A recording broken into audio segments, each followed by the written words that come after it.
Donc, comme Shakib en a parlé, c'est la prévention est minimalement invasive. C'est vraiment des sujets qui tiennent à cœur à Ivoclar Vivadent et à GACD et à moi aussi tout particulièrement. Donc, j'exerce à Bordeaux. J'ai la chance d'être dans un gros cabinet multidisciplinaire. Donc voilà, on a plein de spécialistes. Effectivement, moi, je fais et de la pédodontie et de la dentisterie esthétique et conservatrice, un petit peu d'orthodontie aussi. Voilà, au sein du cabinet, on a vraiment la chance d'avoir plein de spécialistes, donc on peut s'adresser les patients. Au niveau de mes formations, voilà, comme Shakib le disait, j'ai un petit côté dentisterie, enfin pédodontiste, d'où le sujet aussi ce soir, et, euh, et du coup le côté orthodontie. Donc ce soir, je fais le webinaire parce que c'est Ivoclar et GACD qui m'ont demandé de faire cette présentation ce soir. Au niveau du programme, on verra dans un premier temps les méthodes et les outils qui vont être à votre disposition pour maîtriser le biofilm dentaire. Ensuite, on verra la place de la dentisterie pédiatrique dans vos cabinets d'omnipratique, comment vous aider un petit peu à prendre en charge de la meilleure façon les enfants. Pour cela, quelles sont les différentes sources de fluor et les différentes formulations lesquelles vous allez pouvoir utiliser dans vos cabinets. On verra aussi l'hyperesthésie dentaire. Donc, toujours pareil, il y a des systèmes de fluor qui permettent de gérer ça selon le gradient thérapeutique aussi. Et enfin, toujours dans le gradient thérapeutique, l'intérêt de l'éclaircissement dans les pratiques d'aujourd'hui. Donc, il faut savoir que la carie dentaire, c'est quand même le 3e fléau mondial selon l'OMS. C'est un problème de santé publique et ça dès la petite enfance. Il y a 60 à 90% des enfants scolarisés dans le monde qui ont des caries et quasiment 100% des adultes. Donc ça fait effectivement beaucoup de monde et beaucoup de patients à traiter, d'où la prévention qu'on va essayer de mettre en place pour limiter justement ces chiffres-là. C'est une maladie, comme vous le savez, qui est infectieuse et contagieuse, qui va être multifactorielle et qui est transmissible par la salive. De plus, la dentisterie en France, on a un système français qui est particulier, avec des conventions particulières aussi, et on a plus tendance à faire de la dentisterie qu'on appelle curative plutôt que la dentisterie préventive. Donc, le fait de respecter ce gradient thérapeutique, on verra qu'en fait, la prévention, finalement, ça se situe au début de ce gradient thérapeutique et c'est vraiment inclus dans la façon et la dentisterie d'aujourd'hui. Donc tout d'abord, comment on va pouvoir contrôler ce biofilm qui est responsable forcément des déminéralisations et des lésions carieuses. Pour qu'il y ait moins de biofilm, on va forcément devoir moins se manger. C'est-à-dire qu'on va limiter les prises alimentaires au cours de la journée. C'est ce qu'on appelle les comportements grignoteurs. On sait que voilà, un adulte a 3 prises alimentaires par jour, un enfant, vous rajoutez le goûter à 4 heures, mais on va éviter toutes les prises en plus, tout ce qu'on appelle les grignotages, que ce soit des boissons, du sirop dans l'eau. Voilà, à partir du moment où il y a encore une fois une prise alimentaire, on va être dans un pH, on va sur la diapositive d'après, comme la courbe de Stéphane l'indique, on sera dans le pH qui est acide et qui correspond à la zone de déminéralisation de la dent et donc l'endroit où le pouvoir tampon de la salive n'aura pas fait son effet et vous allez avoir quand même une déminéralisation de la dent. Ce qui fait que plus la période de contact est grande, avec le fait de manger le plus souvent possible, plus vous allez avoir un risque carieux, donc un risque carieux individuel qui va augmenter. On ne va pas demander d'éliminer le sucre aux parents, mais plutôt de contrôler la consommation et de le concentrer, voilà, des moments particuliers, au goûter ou à la fin d'un dîner, etc. Entre les repas, il faut insister pour que ça soit que de l'eau pure. Comme je disais, pas de soda, mais même ne serait-ce que du sirop dans l'eau, c'est quand même du sucre. Et on fait bien évidemment attention au lait, que ce soit du lait normal, des préparations commerciales pour nourrissons ou du lait maternel. Ça fait partie des choses, enfin, vous êtes dentiste, donc vous le savez forcément, mais ce n'est pas forcément le cas de tous nos patients qui disent mais non, mais juste je l'allaite et donc il n'y a pas de souci. Donc voilà, on fait attention, le lait maternel, c'est quand même un lait en plus qui est très sucré, donc qui peut avoir ce pouvoir aussi de déminéralisation tout au long de la journée. C'est pour cela qu'on va avoir une hygiène bucco-dentaire qui doit se mettre en place dès la première dent. Donc, vous avez différents outils à votre disposition. Vous avez des petites brossettes, des petites lingettes aussi au xylitol. Vous Vous avez un petit panel un peu des différentes brosses à dents à votre disposition. N'hésitez pas à en avoir plusieurs. Il faut que ça soit ludique. Il y a des poils en silicone, des poils normaux en nylon. Vous avez même des doubles faces, entre guillemets. Vous avez des brosses à dents électriques, qu'elles soient en silicone, peuvent masser aussi la gencive de l'enfant. Donc, on n'hésite pas, mais dans tous les cas, ce qui est important, c'est qu'il y ait vraiment une hygiène bucco-dentaire qui soit mise en place dès la première dent. Vous avez les nouvelles recommandations de l'UFSBD en matière de fluor qui ont augmenté parce qu'il y a eu une recrudescence des caries finalement chez les enfants de moins de 6 ans. Donc, avant, les dernières recommandations, c'était 500 ppm avant 3 ans, même avant 6 ans. Maintenant, on est vraiment passé à du 1000 ppm aussi. Donc, partie par millier, on verra ça dans la partie fluor.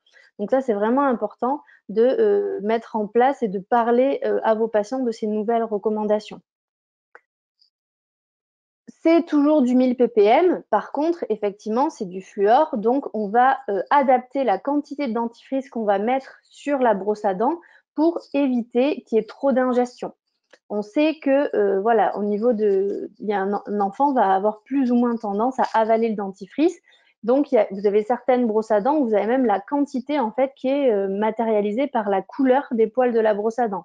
Ce qu'il faut retenir, c'est qu'entre 0 et 2 ans, s'il n'y a pas d'alimentation nocturne, s'il n'y a pas de problème d'émail particulier, seulement une trace de dentifrice, ça suffit, voire même de l'eau, parce que c'est vraiment le côté mécanique qui va être le plus efficace. Ensuite, à partir de 3 à 6 ans, on va passer à un grain de riz de dentifrice, entre 6 et 12, un petit pois. Et ce qu'on voit dans les publicités, l'espèce de banane de dentifrice, ça, c'est jamais, c'est beaucoup trop. On n'a pas besoin d'autant de dentifrice sur la brosse à dents. Et ce qui est primordial aussi, c'est qu'un enfant ne va pas être capable d'avoir un brossage qui est dit correct, ou du moins assez efficace, jusqu'à 8 ans. Il va falloir que l'adulte soit derrière et finisse le brossage. Donc, à partir de 8 ans, on va monitorer, on va plus vérifier, voire finir de temps en temps. Mais voilà, souvent entre 4, 5, 6 ans, il y a beaucoup d'enfants qui sont laissés tout seuls au niveau du brossage. Et vous voyez que c'est vraiment à partir de 8 ans, quand l'enfant va être capable d'écrire de manière cursive et de bien faire les nœuds des lacets. Il y a des enfants qui vont le savoir qui vont en être capables plus ou moins rapidement, et comme certains adultes aussi, donc il faut s'adapter à l'enfant. Ce qu'il faut savoir également, c'est que dans les dentifrices, vous avez différents types de fluor, donc du fluorure de sodium ou du fluorure d'amine fluorinol. Donc ça, c'est les fluors de deuxième génération qui sont beaucoup plus disponibles pour les dents. Donc il va falloir aider vos patients à se diriger un peu plus vers ces types de dentifrices-là. Comme je vous disais, les enfants, ils vont avoir tendance à ingérer le dentifrice. Entre 2 et 3 ans, on dit que c'est à peu près 60%. 4, 50, 30, 40, 6, 7, 20%. Et à partir de 10 ans, le problème ne se pose plus. Il n'y a pas de raison que l'enfant avale du dentifrice. Donc, c'est pour ça que même si c'est les mêmes dentifrices maintenant, les 1000 ppm de 0 à 6 ans, on adapte la quantité de dentifrice pour éviter qu'il y ait trop d'ingestion.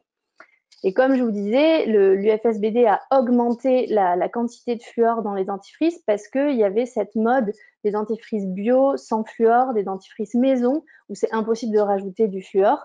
Donc, c'est vraiment important que les enfants et les adultes aussi aient du fluor dans leur dentifrice parce que c'est le meilleur allié anti-carie. Et il n'y a qu'avec cette molécule-là, cet oligo-élément-là, que la dent va pouvoir se reminéraliser.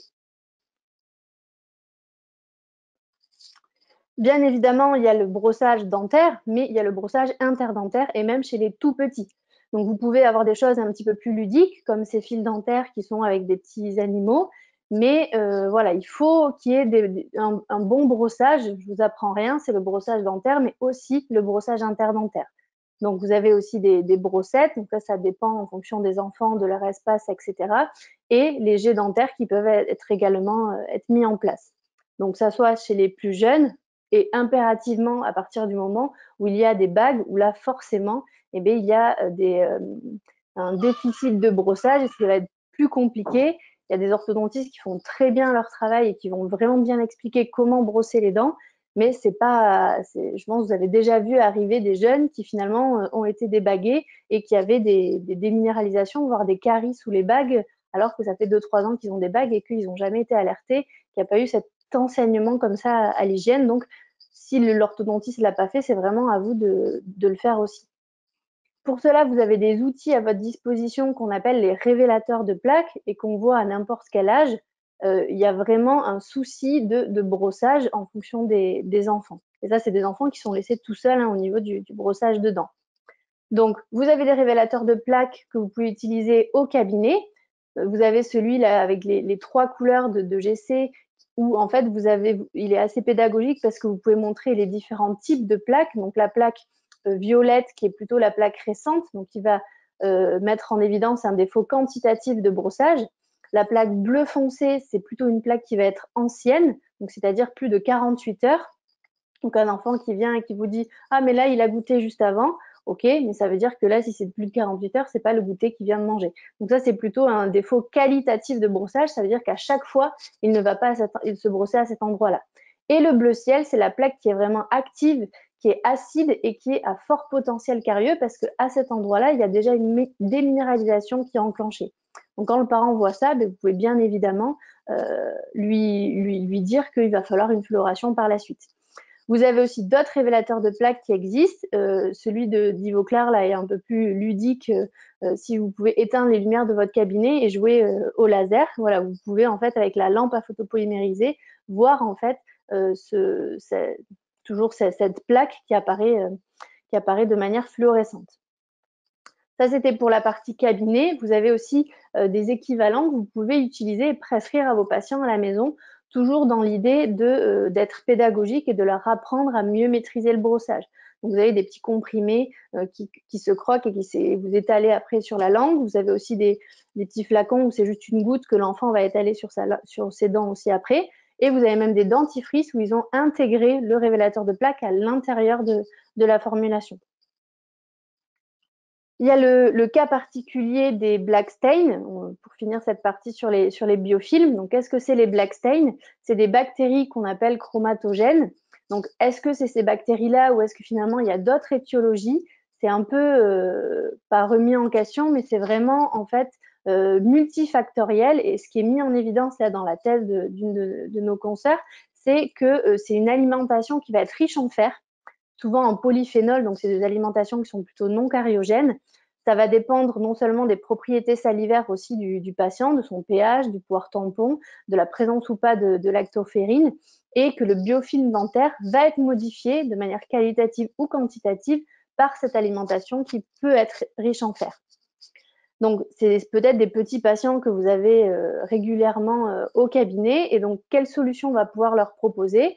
Donc, vous avez 2 solutions. Soit réaliser un aéropolissage. Donc, c'est le plus efficace, mais ce n'est pas forcément évident à faire accepter aux enfants. Là, on voit sur ce cas-là, on a commencé en aéropolissage, mais voilà, il y a eu forcément, c'est quand même assez violent, entre guillemets. Donc, vous avez après des pâtes de polissage qui sont très intéressantes avec des gros grains, parce que forcément, là, on veut aller être un peu plus abrasif. Donc, on prend des pâtes de polissage gros grains et avec du fluor pour reminéraliser par la suite. Ce qu'il faut savoir aussi, c'est qu'après, la plaque, la salive et la flore buccale va maturer. Et avec l'âge, souvent, c'est des colorations qui vont pas forcément disparaître, mais au moins s'atténuer.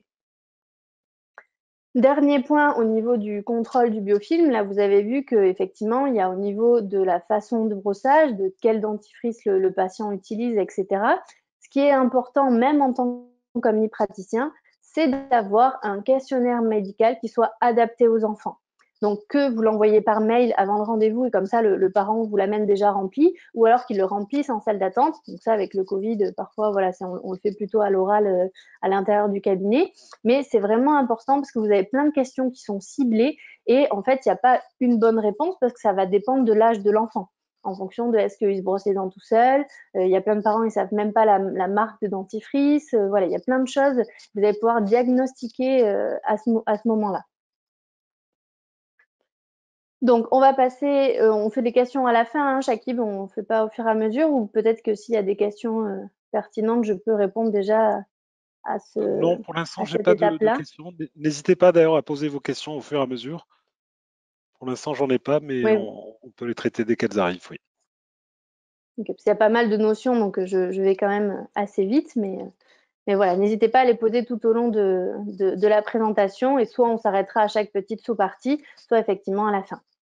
Donc, ce qui découle donc toujours là de la dentisterie pédiatrique, qu'est-ce que vous allez pouvoir mettre en place d'un point de vue prévention chez vos petits patients?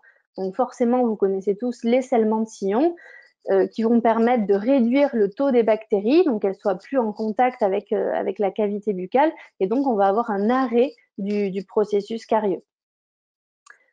Qu'est-ce que vous avez comme différents matériaux qui sont disponibles? Donc, vous avez bien évidemment tous les scellements de sillon à base de résine, qu'elles soient seules ou avec du fluor. Ou vous pouvez également mettre en place des scellements de sillon de type CVI qui vont être contre-indiqués si vous avez une isolation qui est suffisante parce que les cylindres à base de résine sont plus durables dans le temps. Mais ces techniques-là vont être intéressantes, ce qu'on appelle en technique finger press, donc avec de la vaseline ou cocoa butter sur le doigt, vous allez venir appuyer votre CVI pour bien le faire pénétrer au fond des sillons. Et ça, on l'utilise si on n'arrive pas à mettre le champ opératoire, par exemple, ou si la dent est en cours d'éruption. Et c'est souvent ce qu'on fait dans le cas de MIH, quand les dents sont en éruption et on voit qu'elles sont abîmées, on va mettre ces CVI-là le temps de faire des restaurations un petit peu plus pérennes. Ce qui est important, c'est qu'il faut que ça soit des patients qui soient suivis et en fonction du risque carieux, on les voit tous les 3 à 6 mois ou plutôt tous les 6 mois à 1 an. Comme ça, on réévalue ces cylindres et on voit si il faut les refaire ou les réparer. Donc, comment on choisit plutôt l'une ou l'autre des techniques? Ça va dépendre en fait de notre isolation. Est-ce qu'on peut isoler ou pas? Dans ces cas-là, si on peut isoler, qu'on est dans des bonnes conditions, il vaut mieux mettre en place des scellements de type résineux. Si on n'est pas dans des bonnes conditions, comme je vous l'ai dit, on va plutôt préférer alors soit un vernis fluoré seul, soit la mise en place de CVI. Au niveau des scellements de sillon résineux, donc vous avez l'héliosil qui est très intéressant parce qu'ils ont changé la formulation. Maintenant, il y a des charges sphériques qui sont beaucoup plus fines. Et en fait, dans le protocole du cylindre, souvent, on vous disait qu'il fallait étaler après avec la sonde. Et en fait, avec ça, vous n'avez pas de bulles. Enfin, moi, j'en ai quasiment pas. Donc, c'est vraiment intéressant. La formulation fait qu'il s'insère vraiment dans toutes les infractuosités. Vous l'avez alors en différentes formulations, en flacon. Honnêtement, la formulation seringue est beaucoup plus facile d'utilisation. Moi, j'utilise que celle-là. Et vous avez la formulation transparente ou colorée. Je préfère également la formulation colorée parce que comme ça, on peut mettre en évidence le cylindre une fois qu'il est fait et s'il y a besoin ou pas de le réparer si nécessaire. En amont, on va bien évidemment nettoyer la dent, parce qu'on ne sait pas comment l'enfant s'est brossé la dent. Et par contre, on va éviter, il faut que ce soit des pâtes de prophylaxie sans fluor pour ne pas altérer le processus de collage. Au niveau des ciments verts ionomères, maintenant, donc toujours le prérequis, on nettoie bien la dent. Et ensuite, vous avez différents ciments. Donc, vous avez le CVI triage qui va relarguer du fluor. Vous l'avez en couleur rose, en couleur blanche. Donc, après, à voir en fonction de si vous le mettez en temporaire ou pas. Voilà, vous avez des CVI qui sont à un peu plus haute résistance, comme le Equia Forte HT, qui va durer un petit peu plus dans le temps. Et le cocoa butter, c'est la vaseline que vous pouvez mettre sur le doigt afin de bien faire pénétrer le produit en fait au fond des sillons. Donc ça, c'était pour la partie cylindre. Vous avez aussi une nouvelle famille qui est très récente et qui est très intéressante, qui est le Santion Forte. Donc ça, c'est pas un CVI, c'est pas un composite, c'est pas un compomère non plus, c'est ce qu'on appelle un alcasite. Donc c'est sans bis GMA, HEMA, TEG, DMA, etc. C'est un composé à prise duale et ça va être un système fermé, c'est-à-dire qu'il va falloir l'utiliser. Vous avez la capsule, ça se présente un petit peu comme du CVI, mais vous allez devoir utiliser un adhésif avec une microbroche et la microbroche est déjà imprégnée de co-initiateurs aussi. Donc comment ça va fonctionner? Vous allez avoir en fait une libération d'ions bioactifs, c'est les verres alcalins qui vont libérer ces ions et vous avez une résistance qui est accrue par rapport au CVI. L'un des grands avantages de ce produit-là, c'est surtout qu'en fait, il va beaucoup plus relarguer de fluor à pH acide. Donc ça va être intéressant dans les contextes d'enfants polycariés où on sait que même à partir du moment où vous soignez toutes les caries d'une bouche, il y a 1 an avant que vraiment la flore buccale et le pH se remettent un petit peu comme quand il n'y a pas de carie du tout. Donc, c'est un produit qui va être vraiment très intéressant en pédodontie ou chez des patients qui ont des contextes très cariogènes. Comme par exemple, voilà ce cas clinique d'un patient où on a fait une pulpotomie et par la suite, on a réalisé une restauration avec ce Santion Forte. Alors là, on ne peut pas parler de tout en pédodontie, mais c'est des soins par secteur. Donc là, vous voyez qu'on a mis la digue, ce qu'on appelle une digue fendue sur la 6. Il y a eu un scellement de sillon à l'héliocyle plus sur la 6. On a fait une reconstitution sur la 5 juste après la pulpotomie au Santion Forte. Et on a protégé aussi avec le scellement de sillon, avec le cylindre, la 4. Ça, c'est vraiment des soins qu'on fait voilà, par secteur. Et la façon d'utiliser, c'est très facile à polir, c'est facile à fouler. Voilà, c'est vraiment quelque chose que je trouve vraiment très intéressant dans cette nouveauté-là. On ne peut pas parler de pédo sans parler un petit peu de couleur. Voilà, vous avez, il faut savoir, des compomères pour le coup qui existent colorés. Donc ça, il faut bien évidemment demander l'accord aux parents, parce que parfois l'enfant il veut bien et c'est les parents qui tiquent, mais ça peut vous permettre de gagner en coopération quand l'enfant, vous sentez que vous le perdez un petit peu, vous lui faites choisir la couleur de sa pâte à modeler. Voilà, ça peut vous aider dans certains cas et c'est quelque chose que je trouve aussi intéressant à utiliser en pédodontie. Alors là, je crois qu'il y a peut-être des petites questions, je vois sur le chat. Shakib, j'ai vu, c'est peut-être des petits problèmes de connexion. Oui, c'était des soucis techniques là qu'on a gérés. Pas de questions pour l'instant. Okay. Ça marche. Donc on continue avec le fluor. Donc une bonne partie le fluor. Donc qu'est-ce que le fluor? C'est un oligoélément qui est présent de manière naturelle dans la structure dentaire et il va avoir un double rôle. Non seulement il va être favorable, il va aider à la minéralisation de la dent et il va inhiber sa déminéralisation par la suite. Il va également inhiber le métabolisme glucidique des bactéries cariogènes et c'est ce qu'on appelle son action cariostatique ou antiseptique. Il a été introduit dans les dentifrices dans les années 50, mais en France, il n'est pas ajouté dans l'eau par souci de transparence et il y a certains pays où le fluor est ajouté dans l'eau, comme les États-Unis par exemple. Mais là, voilà, dans l'eau minérale, vous avez du fluor, mais pas dans l'eau que vous trouvez au robinet. Ce qui est important à retenir, c'est que vous avez 2 voies d'administration du fluor, donc la voie topique, donc la voie locale par le dentifrice, ou la voie systémique, la voie générale. Et ça, c'est plutôt des gouttes ou des comprimés qu'on va prendre. Peut-être certains d'entre vous ont pris, que moi également. À l'époque, c'était dans les recommandations. Maintenant, ça ne l'est plus. Comment on va mettre en place une supplémentation en fluor chez les patients? Ça va dépendre non seulement de son risque carieux individuel, mais aussi de l'âge de l'enfant. Donc, on l'a vu tout à l'heure au niveau des dentifrices. Et ça, c'est plus au niveau de la dose, en fait, que, comme je vous disais, la supplémentation systémique n'est plus de mise à jour. Donc ça, c'était le Zimafluor ou Zimaduo. Zimaduo, c'est plutôt en gouttes. Zimafluor, c'était les petits comprimés. Voilà, et c'est avec ce fluor-là systémique qu'il y a des risques de fluorose. À partir du moment où vous restez sur des dentifrices en fluoration topique, là, il n'y a pas de risque de fluorose. C'est important quand il y a forcément un déficit au niveau de l'émail et l'immaturité en fait au niveau des dents définitives. Quand les dents de 6 ans font éruption sur l'arcade, souvent il n'y a pas eu de dents de lait qui sont déjà tombées, donc elles passent un petit peu inaperçues. Pourtant, elles sont complètement immatures, elles n'ont pas fini leur minéralisation. Donc, c'est vraiment important qu'il y ait un apport de fluor encore plus à partir de 6 ans. Quand est-ce qu'il y a ces contre-indications et qu'effectivement on va garder cette fluoration systémique? Ça va être vraiment seulement en cas d'handicap ou des facteurs de risque familiaux qui sont vraiment très importants, mais ça, on va faire un bilan fluoré d'abord. Donc, comment le fluor va agir maintenant sur la dent? On sait que quand l'environnement dentaire est acide, vous allez avoir une déminéralisation avec une fuite des ions calcium, phosphate, etc. À pH neutre, vous allez avoir le calcium qui va être recapté par la dent et le fluor également. Donc, ça va faire une couche protectrice vraiment autour de la dent.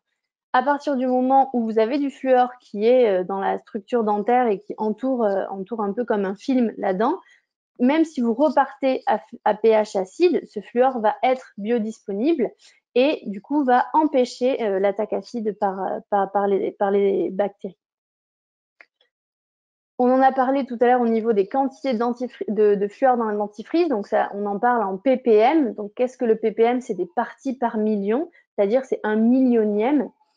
Donc c'est vraiment la quantité de fluor à l'intérieur des dentifrices ou des produits. Maintenant, vous avez différentes fluorations qui sont disponibles au cabinet. Vous avez tout d'abord les gels ou des mousses. Donc ça, c'est plutôt en technique de routine s'il n'y a pas de problème particulier. J'aime bien ces systèmes de gel ou de mousse, c'est assez ludique pour les enfants. Il y a différents goûts qui sont disponibles. Et donc là, on est sur un fluorure de sodium à 12 300 ppm. Ce qu'il faut savoir également, et je pense que je l'ai oublié juste avant, c'est qu'il y a différents types de fluors qui n'ont pas la même biodisponibilité pour la dent. Vous avez donc le fluorure de sodium et le fluorure d'ammonium ou la fluor, ça je vous en avais parlé au niveau des dentifrices, qui sont des fluors de deuxième génération et qui sont beaucoup plus disponibles pour la dent. Donc ils sont non seulement à privilégier dans les dentifrices, mais également dans les fluors au cabinet.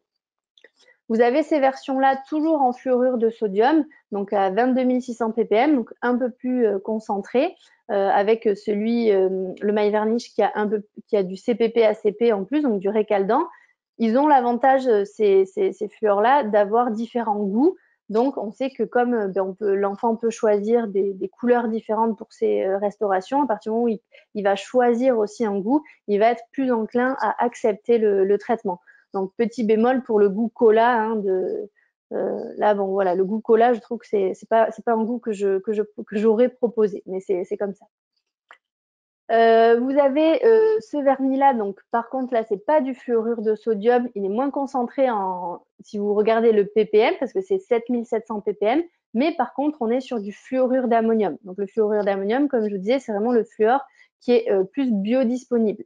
De plus, là, cette formulation, comme vous voyez sur la diapositive d'avant, c'est des fluors qui sont assez visqueux, qui vont vraiment faire une pâte sur la dent. Et là, en fait, c'est un fluor qui va être beaucoup plus au niveau de il a une basse viscosité, ce qui va faire qu'il va beaucoup plus s'étaler sur la dent et va venir pénétrer en profondeur dans les surfaces un petit peu plus poreuses de la dent.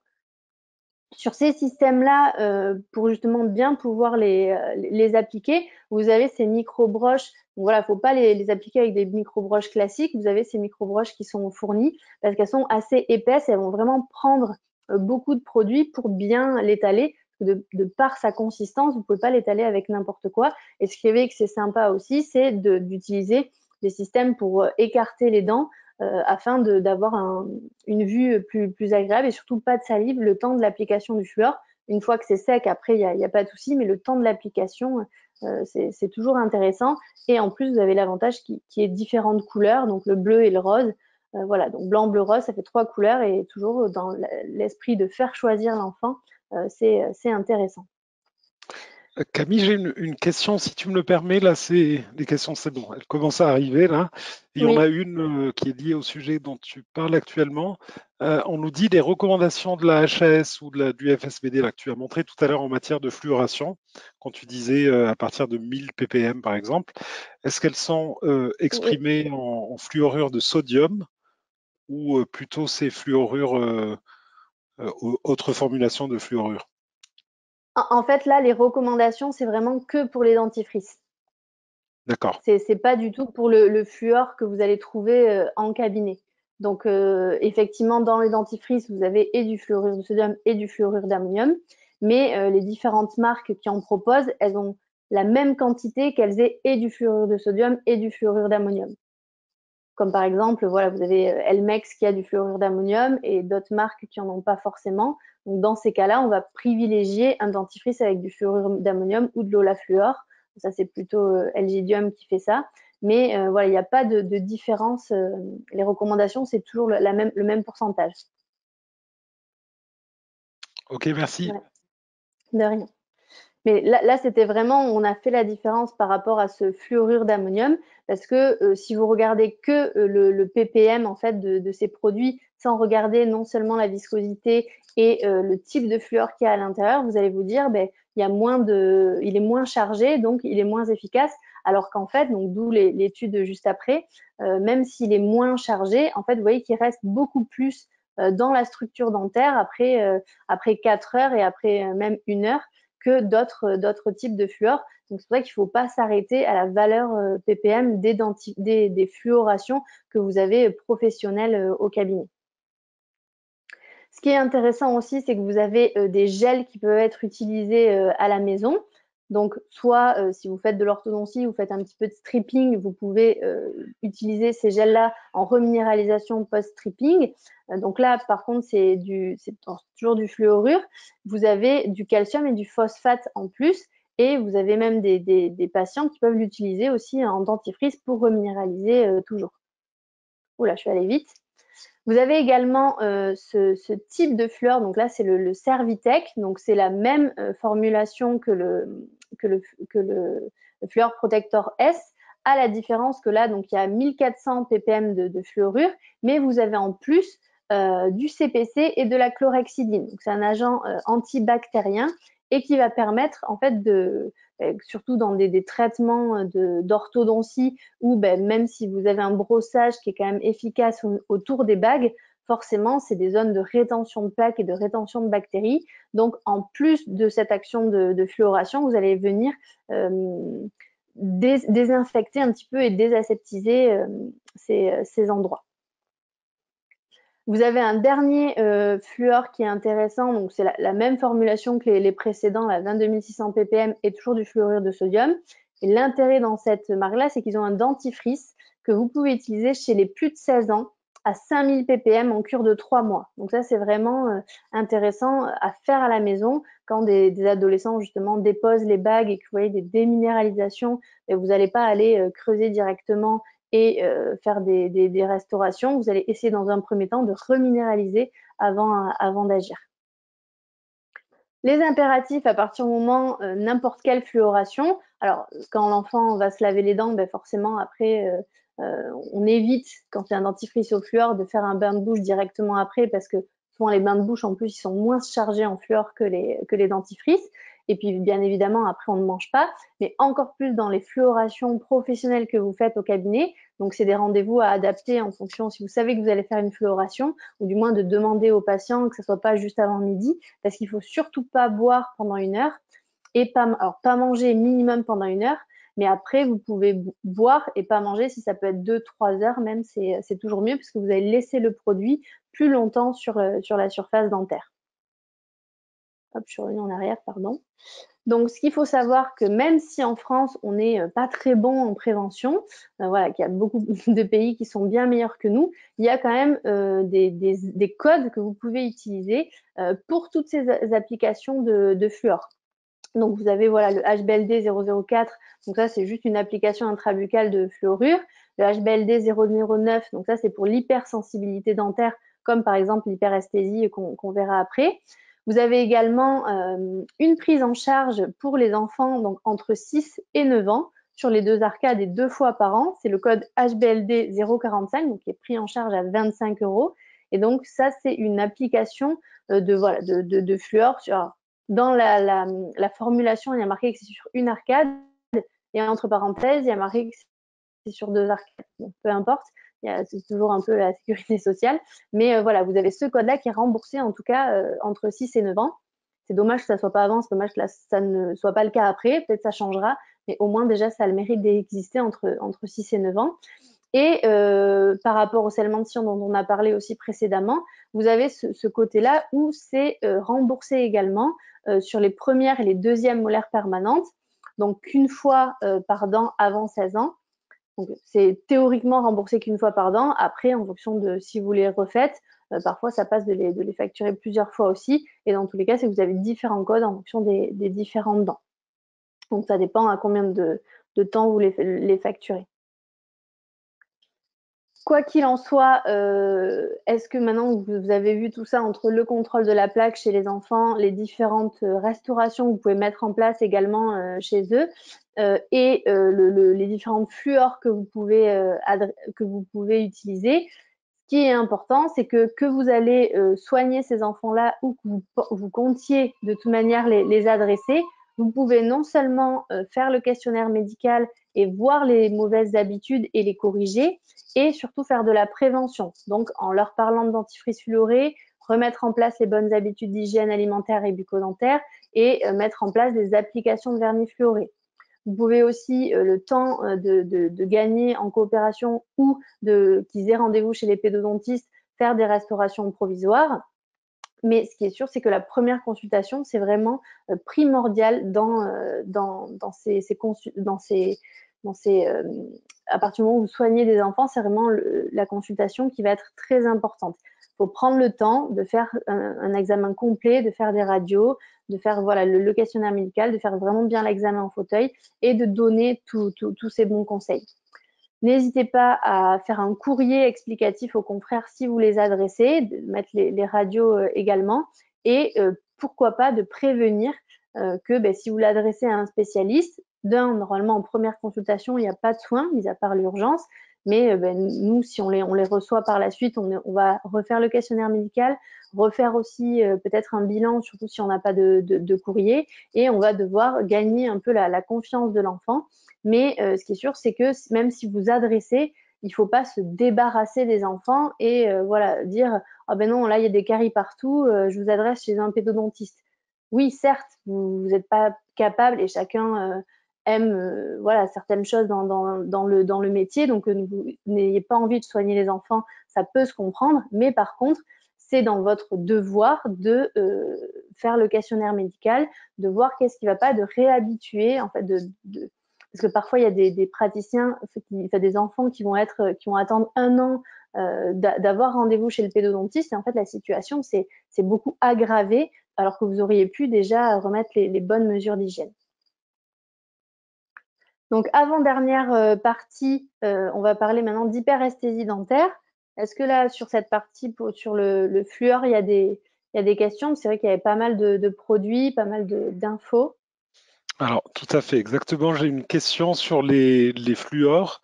Deux participants d'ailleurs qui posent la même question. Ils disent dans des présentations des solutions de fluoration que tu as présentées, et merci d'ailleurs pour la générosité de ta présentation, parce que c'est vrai que tu as proposé plusieurs outils, plusieurs solutions. On te demande ce que toi tu utilises au cabinet. Est-ce que tu utilises une solution de fluoration ou plusieurs, ou lesquelles en fait? Ok. Alors effectivement, là, je vous ai fait un peu un panel parce qu'il y a plein de choses, mais on n'a pas tout dans les tiroirs, comme on n'a pas 15 composites et 15 systèmes de collage. En fait, moi, j'utilise en routine les mousses et les gels fluorés que je trouve intéressants parce que c'est assez ludique pour les enfants et il y a différents goûts. Et après, je suis sur le Fluor Protector S et le Servitech F. Donc, c'est-à-dire ces fluors-là, comme je disais, le fluorure d'ammonium, qui est plus intéressant parce qu'il va être, quand il y a des cas de MIH, de choses comme ça, ou d'hypominéralisation de l'émail, à partir du moment où ça nécessite une fluoration un petit peu plus professionnelle et importante, on prend le temps de mettre l'Optragate et de se faire une application de ce fluor-là. Voilà, je ne sais pas si ça répond à la question, mais oui, on ne peut pas tout avoir dans ces tiroirs, ça c'est sûr et certain. Merci. Donc, au niveau de l'hyperesthésie dentaire maintenant, donc qu'est-ce que l'hyperesthésie dentaire tout d'abord? C'est une hypersensibilisation, c'est une douleur qui va être brève, aiguë, qui va être très vive, surtout dans le stimulus, donc avec des glaces ou des choses froides, des liquides. Ça touche quand même 10 à 30% de la population et surtout entre les 20 et 50 ans. Ça va être lié à une perte d'émail plus ou moins du sément et plus ou moins à une récession gingivale également. Vous avez différentes causes. Ça va être soit de l'usure, des maladies parodontales avec des déchaussements. Ça peut être également dû à de l'orthodontie, des anomalies de l'émail, des préparations de dents pulpées avec des pulpes qui vont être un petit peu à vif et également des éclaircissements. Ça peut être des hyperesthésies qui sont juste temporaires, le temps de certains traitements. Ce qui va être important, c'est de vraiment faire le diagnostic différentiel entre une hyperesthésie dentaire avérée ou une autre pathologie qui peut avoir les mêmes répercussions, les mêmes douleurs pour nos patients.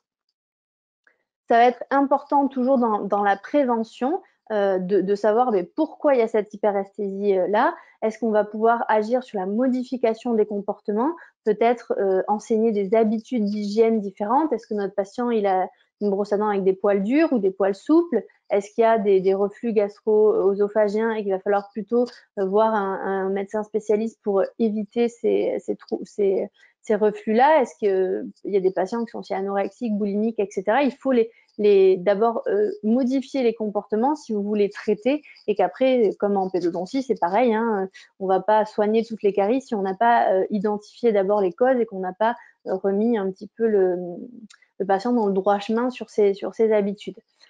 Le traitement, il va vraiment respecter le gradient thérapeutique parce que dans un premier temps, sur les hyperesthésies dentaires, on ne va pas faire des greffes en première intention, ni même faire des restaurations en composite.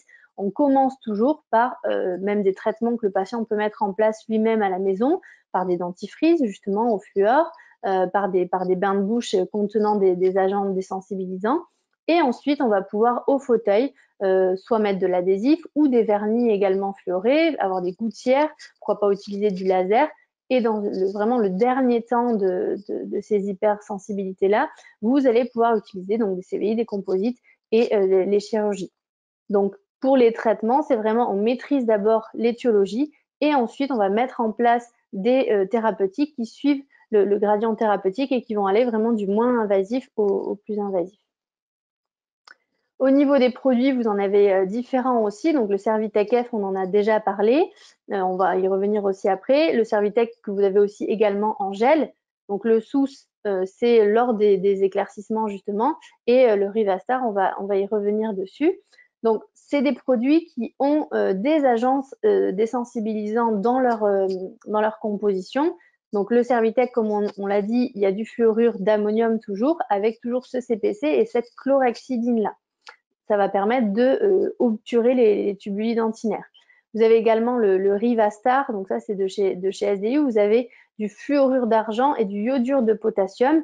C'est en deux étapes avec voilà, d'abord le fluorure d'argent et après d'abord le iodure de potassium et après le fluorure d'argent.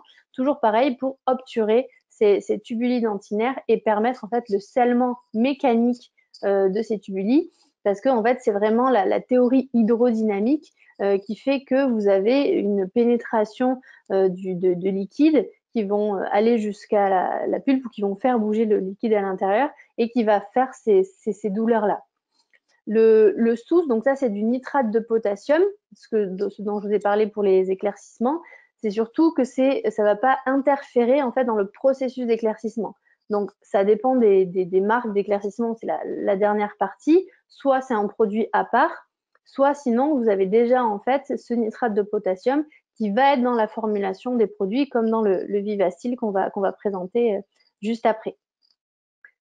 Ça, c'est une étude aussi pour montrer la réduction non seulement des sensibilités, mais également du taux de Streptococcus mutans. Donc, vous savez que c'est les bactéries qui sont le plus responsables des caries, qui vont être présentes dans les fissures dentaires grâce justement au traitement de ces produits-là. Donc, je vous parlais du Servitech F en petit flacon, donc pendant les bagues ou les hypersensibilités. Et vous avez aussi la version gel, comme le Fluor Protector S qui avait la version dentifrice et la version gel qui pouvait être utilisée à la maison. Là, vous pouvez également utiliser ce produit et le prescrire à vos patients pour nettoyer les appareils ou les attaches au niveau des complets, pour passer sur les brossettes, vu qu'il y a de la chlorhexidine aussi, nettoyer ces appareils. Donc, c'est vraiment quelque chose que vous pouvez utiliser en plus et prescrire à vos patients. Toujours même impératif, on ne revient pas dessus, ça reste du fluor, même si c'est pour les hyperesthésies dentaires. Toujours, on ne boit pas et on ne mange pas une heure après. Voilà, on va attaquer la dernière partie. On est dans le timing. Est-ce que, pareil, il y a des petites questions par rapport à ces hyperesthésies dentaires? Oui, Camille, il y a une question qui vient d'arriver. On nous dit pour gérer des collets sensibles ou hypersensibles, As-tu une préférence ou selon toi, est-ce qu'un vernis serait plus efficace que la simple application d'un adhésif, un film adhésif? Oui, parce que pour moi, en fait, l'application d'un vernis, ça va vraiment agir un petit peu plus en profondeur à l'intérieur des tubuli. L'adhésif, ben, vous avez quand même, surtout quand ils sont en fait, au niveau des collets, l'adhésif, il va être au contact de la brosse à dents, des phénomènes érosifs. Et donc, c'est comme si au bout d'un moment, vous allez enlever cette couche-là d'adhésif. Donc, sur le long terme, en fait, le fait de fluorer et de venir obturer ces tubuli, c'est quelque chose qui marche un peu plus sur le long terme. Quand c'est vraiment quelque chose de rapide, donc c'est un peu le processus de l'IDS où on fait une hybridation là, de la dentine avec de l'adhésif, en fait, et plus ou moins du composite flow. Mais si c'est vraiment sur des collets, cette application voilà, de fluor, alors ça se fait pas du jour au lendemain, hein, il faut qu'il y ait différentes applications, il faut que voilà, le patient aussi et un dentifrice adéquat, plus ou moins un gel à la maison. Mais voilà, je suis plutôt au niveau du fluor, à mon sens. Après, voilà, je Merci pense que Camille. ça de rien. Donc, on attaque la dernière partie de ce webinaire qui est consacré aux éclaircissements. Donc, effectivement, les éclaircissements, ça fait partie du gradient thérapeutique. Donc, qu'est-ce qu'un éclaircissement On parle d'éclaircissement et non pas de blanchiment, justement, parce qu'on va éclaircir la teinte naturelle de la dent. Comment? Parce que vous avez différentes propriétés optiques et en fait, la couleur de la dent naturelle, elle va surtout être dictée par la saturation de la dentine. Alors que la couleur d'une dent éclaircie, elle va être plutôt dictée par l'émail qui en fait va avoir un changement dans sa structure. Non seulement il y a l'oxydation des chromophores qui rentre en jeu, mais l'émail va être opacifié par le processus de blanchiment et va être aussi plus lumineux, ce qui fait qu'on va moins voir la dentine à travers et il va plus refléter la lumière, d'où cette notion comme ça d'éclaircissement. Au niveau des temps d'application, ça va être beaucoup plus et des temps de traitement, ça va être beaucoup plus rapide chez les dents jeunes parce que les tubuli sont assez ouverts, voilà, il y a beaucoup plus d'émail, donc forcément la quantité de, de d'émail à éclaircir, ça va être plus rapide, donc on est entre 2 et 4 semaines. Et par contre, sur des dentures un petit peu plus âgées, c'est pas rare de faire 8 à 10 semaines de traitement parce que il y a moins d'émail, la dentine est plus saturée, l'émail aussi en lui-même. Donc c'est normal d'adapter le temps de traitement à nos patients. Vous avez différents produits sur le marché, soit du peroxyde d'hydrogène, soit du peroxyde de carbamide. Alors, le peroxyde d'hydrogène ne va pas avoir le même temps de port. Le peroxyde de carbamide, c'est un temps qui est plus long, mais souvent, il y a moins de sensibilité parce que c'est moins agressif. Vous avez également différents types de pourcentages, du 6, du 10, du 16%. Vous avez des protocoles qui préconisent plutôt des ports diurnes, des ports nocturnes. Donc ça, c'est adapté en fonction de vos patients également, de leur emploi du temps ou de leur sensibilité. Et les dernières recommandations ne sont plus dans les gouttières avec des réservoirs. Maintenant, vous pouvez très bien faire sans réservoir. Personnellement, après, il y a plein de gouttières d'éclaircissement différentes. Je suis plutôt sur des gouttières épaisses, souples, parce qu'il faut être souple pour qu'elles s'insèrent facilement pour les patients. Pas qu'elles soient trop souples, parce qu'il faut quand même que ça maintienne. Donc, c'est pour ça qu'elles sont souples mais épaisses et décolletées à 1 mm pour éviter un peu de fusée du produit. Donc, comme je vous disais, vous avez différents pourcentages à votre disposition, donc soit du peroxyde d'hydrogène à 6% par exemple, avec des systèmes qui sont souvent comme le Vivastyle Pantone Plus, où en fait c'est pareil, il faut toujours avoir un système qui récline un petit peu les lèvres, et vous allez pouvoir à l'aide d'un pinceau en fait appliquer le produit. Donc ça c'est 10 minutes d'application.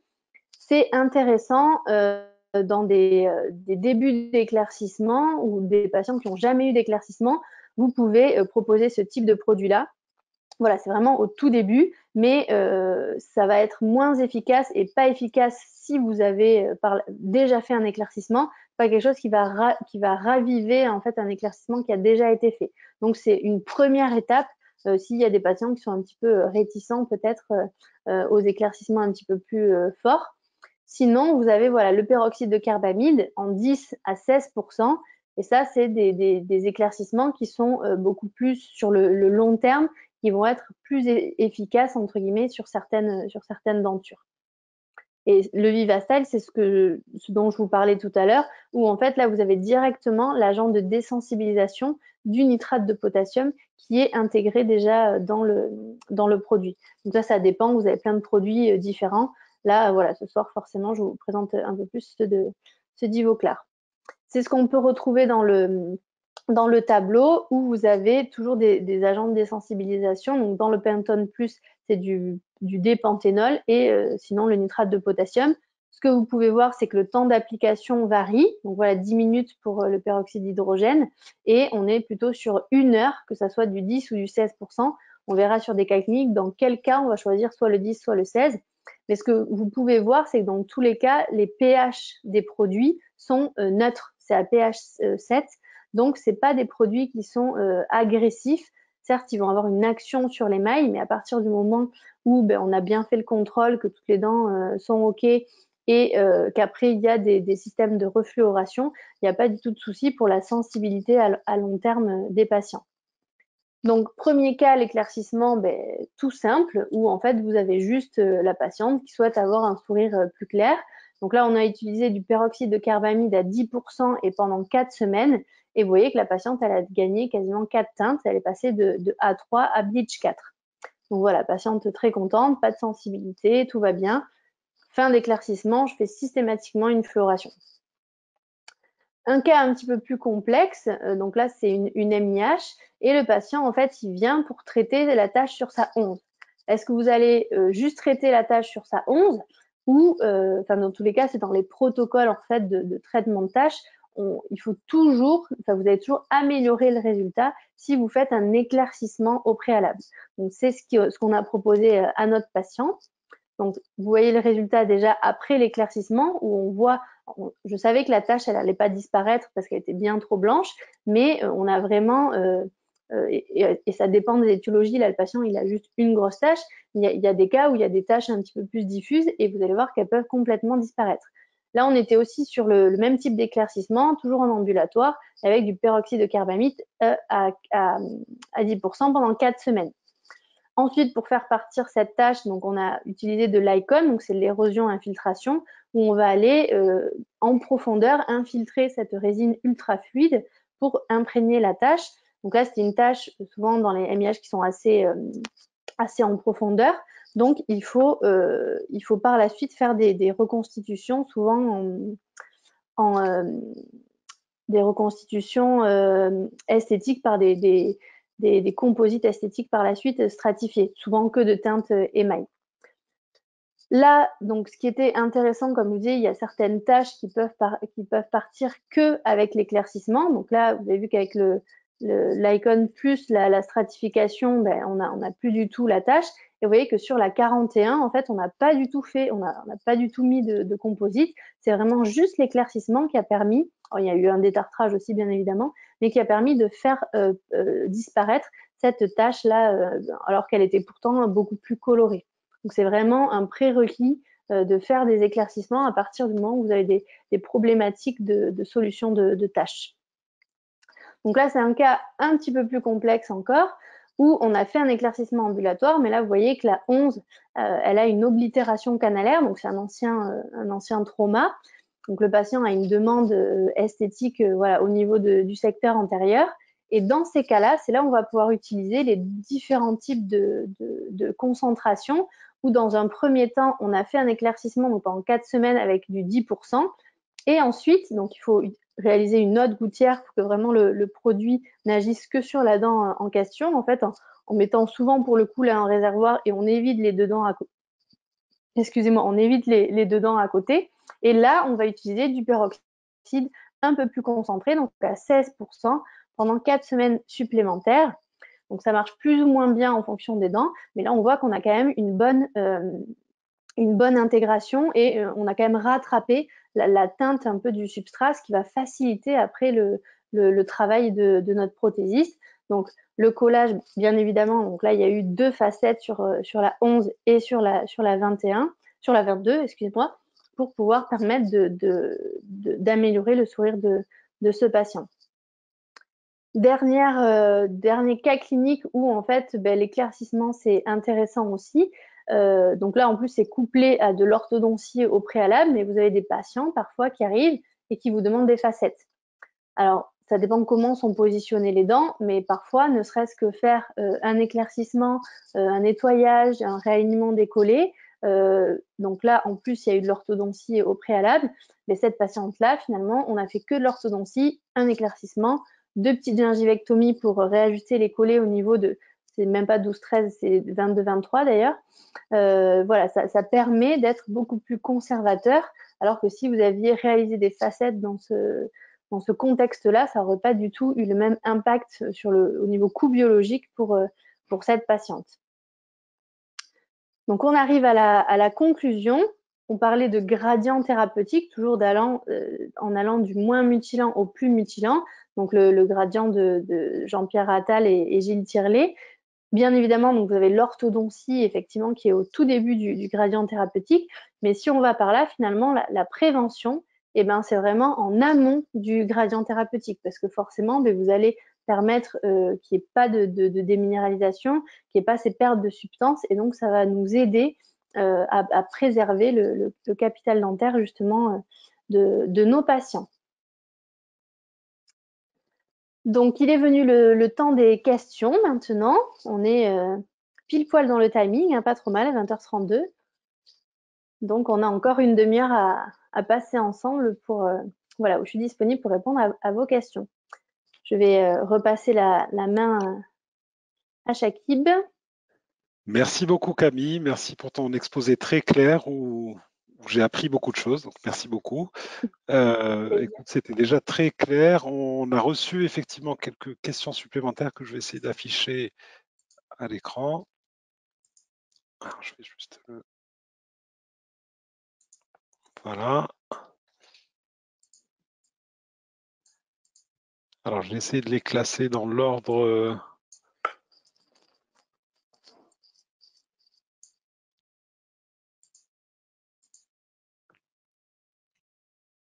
Voilà, donc première question, comment évaluer le risque carieux chez l'adulte? Est-ce que tu as des méthodes ou des conseils à partager?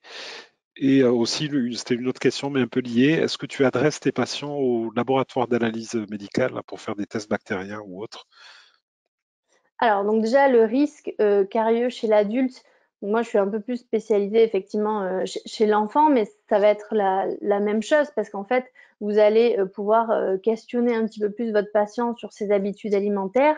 Vous avez pas mal d'adultes qui vont boire des sodas à longueur de journée ou qui vont boire plusieurs cafés avec du sucre, voilà, qui vont peut-être grignoter.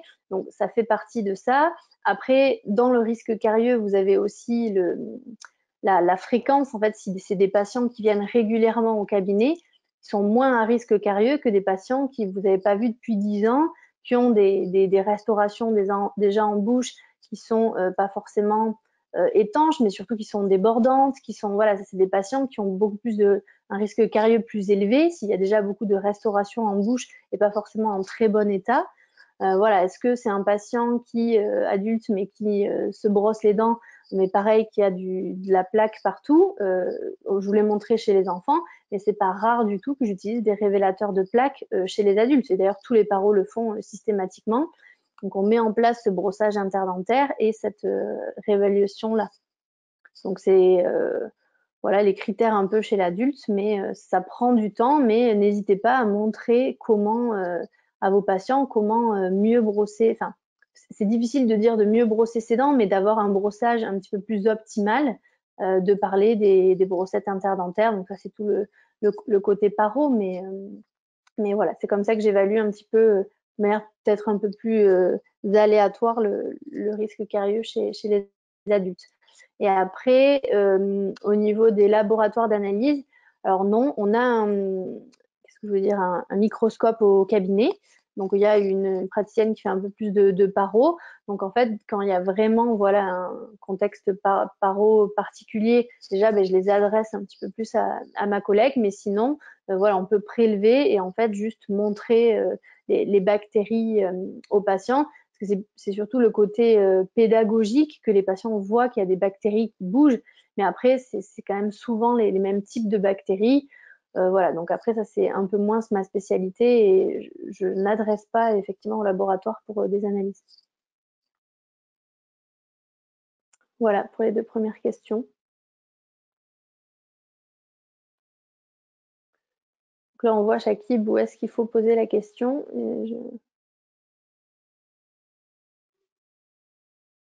Ah, on a peut-être perdu Shakib. Excusez-moi, pardon, mon micro était Ah, coupé. Je disais juste, je montrais où poser les questions, ouais. effectivement, là, parce que j'ai déjà recueilli toutes les questions déjà arrivées, que je vais afficher à l'écran. Donc, question suivante. Alors, ça concernait le Santion Forte, donc l'alcazite. On te demande si ça a un intérêt de l'utiliser en fond de cavité ou en liner.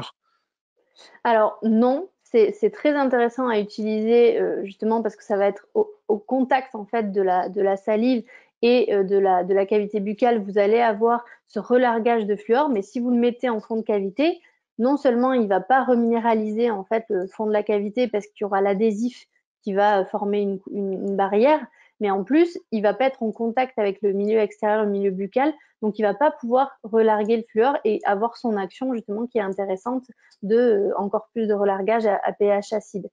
Donc c'est une fausse bonne idée, entre guillemets. Voilà, on reste sur les fonds de cavité classiques. Après, ça s'utilise en épaisseur assez importante, hein, ça se photopolymérise très bien. Voilà, vous pouvez l'utiliser en. Là, il y avait l'IRM, mais après, c'était complètement une épaisseur de Santion. C'est très facile à manipuler, à polir. C'est vraiment quelque chose de nouveau, mais qui est assez systématique maintenant dans ma pratique et que je trouve vraiment intéressant dans les contextes carieux importants. Merci Camille. Alors, un peu lié aussi, tu en avais parlé ouais, dans la même catégorie, le Rivastar, que je t'avoue ne pas bien connaître. On te demande si tu as déjà utilisé, surtout si tu as expérimenté visiblement des colorations là, après traitement. Ouais, alors on l'utilise préférentiellement en pédodontie. Et là encore, il faut vraiment bien isoler parce que j'ai eu des cas de sensibilité où ça pouvait piquer un petit peu chez certains enfants. Donc, ça va être intéressant chez les patients qui sont plus ou moins coopérants, mais quand même avec un minimum de coopération pour vraiment temporiser et stopper en fait le processus carieux, parce que ça va vraiment oblitérer les tubuli. Mais dans ces cas-là, justement, la dentine devient vraiment noire. Donc, c'est vrai que chez les adultes, j'évite de l'utiliser parce que même si le fait que ça soit en deux capsules où justement il y a un côté avec le précipité blanc qui évite ces colorations, il peut y avoir des colorations qui peuvent être après disgracieuses au niveau des collets.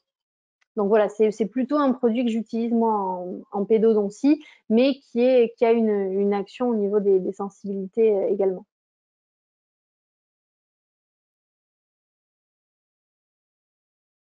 Et merci Camille. Alors, question suivante. Question 4 en réalité, oui. Question éclaircissement, les gouttières, est-ce que tu prévois des réservoirs ou pas?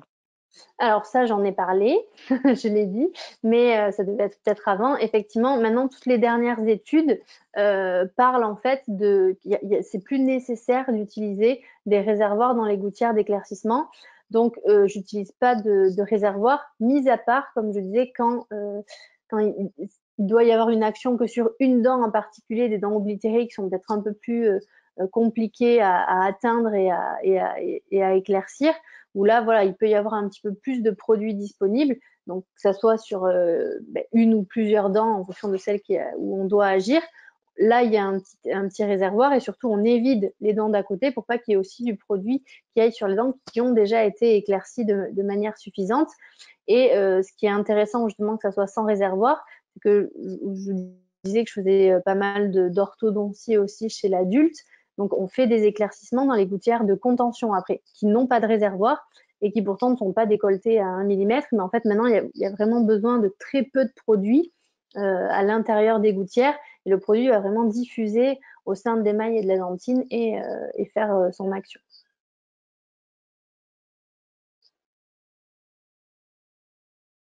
Merci Camille pour ce rappel. Éclaircissement toujours. Quelle fréquence chez un même patient? Donc il y a une consoeur qui disait qu'elle a une patiente qui en demande tous les 2 mois. Est-ce qu'il y a une Ah non, limite? enfin, c'est Ouais. Je pense pas qu'il peut y avoir des surdosages ou des problèmes de peroxyde, mais normalement, il n'y a pas besoin d'avoir des éclaircissements tous les 2 mois. Justement, là, ce protocole, donc c'est le protocole GRF là, qui a été mis en place par Gilles Tirlet et Jean-Pierre Attal, disent que voilà, le peroxyde de carbamide, si vous l'utilisez sur une longue période, non seulement c'est ça qui va être le moins agressif entre guillemets pour la dent, mais même si on a notre résultat, parce que parfois il y a des patients qui m'appellent au bout de 2 seringues, souvent un mois c'est environ 10 seringues de traitement, et qui appellent en disant ben non mais là c'est bon, moi j'ai la teinte que je veux pas que ça soit plus clair. En fait il faut savoir que vous avez toujours un pic et après ça redescend. Donc le fait de faire un traitement qui soit sur le long cours, donc voilà, jusqu'à 4 semaines, donc voire 8 ou 10 chez des patients un peu plus âgés, vous allez stabiliser le traitement. Donc, vous pouvez par contre lui proposer un dentifrice qui soit peut-être un peu plus abrasif 2, 3 fois par semaine si elle mange des choses colorées, mais tous les 2 mois, c'est un peu excessif. Est-ce que c'est une patiente qui fume beaucoup? Est-ce que voilà, normalement, c'est pas nécessaire et des éclaircissements comme ça dure quand même sur le long terme. Il faut effectivement après, de temps en temps, remettre des petits coups de boost, mais 1, 2 seringues, ça doit suffire. Vous n'êtes pas obligé de refaire un éclaircissement complet.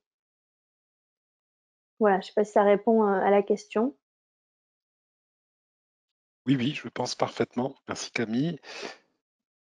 Question suivante, une référence de brosse à dents à conseiller pour les enfants. Alors, j'ai pas forcément de référence particulière. Après, ce qui est sûr, c'est que n'hésitez pas à avoir plusieurs types de brosses à dents. Enfin, là, je parle plus peut-être en tant que maman que dentiste, mais voilà, mon fils, il a et une brosse à dents électrique, celle en silicone, parce qu'il a bientôt 2 ans là, mais il a des brosses à dents, les petits doigtiers, les brosses à dents classiques. Donc ça, c'est pour les plus petits. Après, effectivement, que ça soit, n'ayez pas peur des brosses à dents électriques, c'est pas mauvais. C'est toujours mieux parce que justement, ben, il y a ce côté mécanique qui va aider l'enfant, mais c'est pas parce qu'il a une brosse à dents électrique que l'adulte est dispensé de repasser après. Et j'ai une petite préférence si vous êtes en brosse à dents électrique pour les brosses à dents soniques type Philips. Voilà, parce qu'elle, vu qu'elle vibre, en fait, justement, il n'y a pas de mouvement et donc l'enfant, il est obligé quand même de faire le mouvement avec la brosse à dents. Voilà, après, un bon brossage manuel est mieux qu'un mauvais brossage électrique. Donc voilà, j'ai pas de référence particulière, mais voilà, pour les enfants, n'hésitez pas à en avoir plusieurs, que ce soit assez ludique. Et oui, effectivement, pour les un peu plus grands, je préfère quand même les soniques aux électriques classiques. Et je préfère quand même les électriques aux traditionnels. Vous pouvez adapter d'ailleurs même avec les poils en paro, avec des brosses à dents un petit peu plus souples. Après, tout ce qui est protocole paro, on est sur des extra souples et vous avez tout le protocole où ça ne peut pas se faire avec une brosse à dents électrique, bien évidemment. Voilà pour les brosses à dents. Merci Camille. Alors avant d'afficher la question suivante, j'en profite pour lancer un dernier appel aux questions. Là, si vous avez des questions, c'est le moment. Parce que là, je pense avoir recueilli et affiché toutes les questions. Donc la dernière qui est arrivée assez rapidement et plusieurs fois, d'ailleurs, elle a été posée par plusieurs participants. Existe-t-il des formations pratiques, donc je pense en sous-entend des travaux pratiques, pour manipuler et tester toutes ces solutions, tous ces produits? Alors, ben, justement, c'est un peu alors, un spoil ou une avant-première, mais en 2022, alors vous avez des formations déjà théoriques qui existent, notamment avec LearnyLib, où je parle un peu plus en profondeur. Alors ça, c'est pour le côté un peu plus pédodontie, mais vous avez déjà ce côté théorique. Et après, là, justement, bah, avec Yves Auclair, on est en train de monter une journée en présentiel pour vous faire manipuler ces produits de manière pratique sur différentes cas cliniques entre guillemets ou sur différentes dents, différentes thématiques, vous allez pouvoir justement les manipuler et ça c'est prévu pour juin de 2022. Donc si vous voulez venir les manipuler, ça sera avec plaisir. Et c'est vrai que c'est toujours plus intéressant de manipuler que de voir des photos. On se rend beaucoup plus, c'est beaucoup plus facile.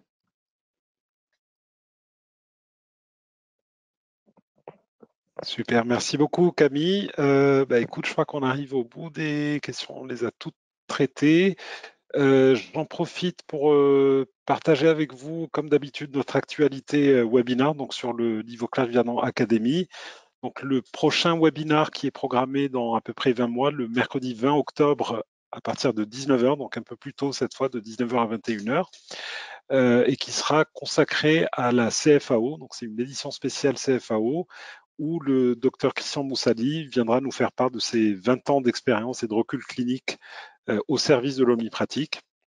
Donc un sujet très demandé aussi par nos internautes et nos apprenants là, qui se connectent sur le Divoclar Academy. Donc voilà, si vous voulez noter la date, on commence à peine à annoncer la date, à en parler, le 20 octobre à 19 h, mercredi 20 octobre à 19 h. Bah, je note aussi, c'est toujours un plaisir d'écouter Christian. S'il y en a qui ne le connaissent pas, un grand monsieur de la CFAO. Ah ben voilà, super. Ah oui, avant de nous quitter aussi, quand vous allez vous déconnecter, ou vous recevrez aussi par mail un questionnaire, un formulaire de satisfaction pour avoir votre avis au fait sur ce webinaire, hein, l'organisation, le contenu, tout ça. Donc n'hésitez pas à nous faire un petit retour, ça prend quelques secondes, une petite minute. Vous voyez, ça se présente à peu près comme ça. Ça nous aide à améliorer aussi nos prestations. Donc n'hésitez pas à prendre quelques secondes pour nous renvoyer ce formulaire. Et il ne me reste plus qu'à vous remercier tous les participants connectés ce soir. Merci beaucoup Camille aussi pour ce très bel exposé où j'ai appris beaucoup de choses comme d'habitude, comme à chaque fois que je t'écoute. Merci à notre partenaire GACD aussi qui nous a aidé à organiser ce webinaire. J'espère que ça vous a plu, que vous avez comme moi appris des choses et je vous dis à très bientôt pour le prochain webinaire. Je vous souhaite une belle soirée. Merci Au revoir. beaucoup. Bonne soirée à tous aussi. Au revoir.